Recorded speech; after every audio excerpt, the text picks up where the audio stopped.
Hello दोस्तों, आपको welcome कहता हूँ ifactner.com के लर्निंग वीडियो ट्यूटोरियल्स में। आज के वीडियो ट्यूटोरियल में हम इंग्लिश के वर्ड एनी का मीनिंग हिंदी और उर्दू में जानेंगे। फिर वर्ड एनी को यूज़ करते हुए इंग्लिश में 3 सेंटेंसेस बनाएंगे और उनकी ट्रांसलेशन हिंदी और उर्दू में करेंगे।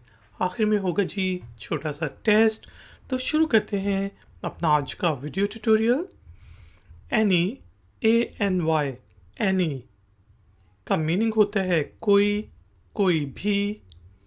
यहाँ पे जो हमारे पास एग्जाम्पल सेंटेंसेस हैं उसमें पहला सेंटेंस है can any of you tell me the answer.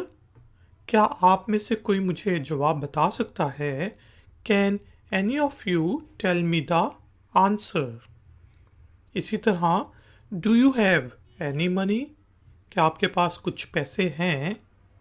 कोई पैसे हैं? Do you have any money.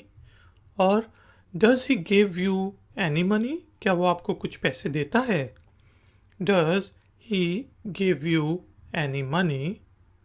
तो हमने देखा वर्ड एनी का मीनिंग होता है कोई, कोई भी। यहाँ पे जो एग्जाम्पल सेंटेंसेस बना है उसमें पहला सेंटेंस है can any of you tell me the answer. Do you have any money. Does he give you any money.